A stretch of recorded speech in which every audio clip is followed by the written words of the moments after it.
This video introduces the concept of probability and how to calculate the probability of an outcome.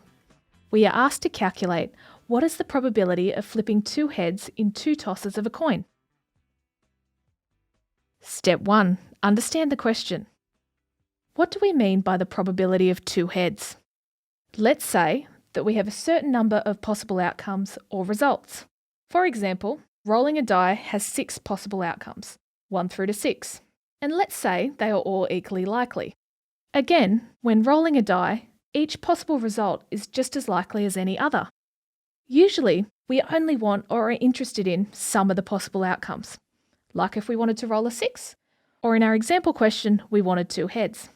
Then the probability of the outcome we want is equal to the number of desirable outcomes divided by the total number of possible outcomes.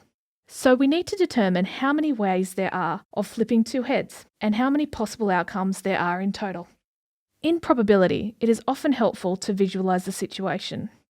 Here we will use a visualisation technique known as a probability tree to do this. That's the plan. A probability tree starts out at a single point, and for each event, it branches out into a number of equally likely possible outcomes. In this case, we can consider the coins being flipped separately, because flipping one coin has no effect on the other coin. When we flip a single coin, there are 2 equally likely options, heads and tails. Therefore, our tree goes into 2 branches, heads and tails. Now we flip the second coin.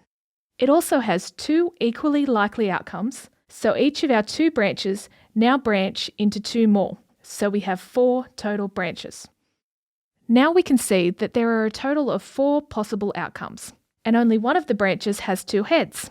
So our probability is equal to the number of desirable outcomes, which is 1, over the total number of outcomes, which is 4.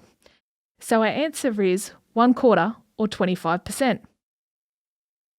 It can be difficult to know if a probability answer is correct or not, but we can catch obvious mistakes. If the answer is bigger than 1 or 100%, or if the sum of different probabilities is bigger than 1 or 100%, then something must be wrong. For example, the probability of 2 heads plus getting the probability of 2 tails must be less than 100%.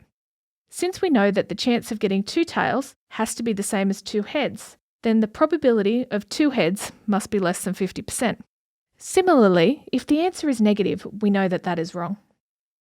Taking all those things into consideration, 25% seems like a reasonable answer.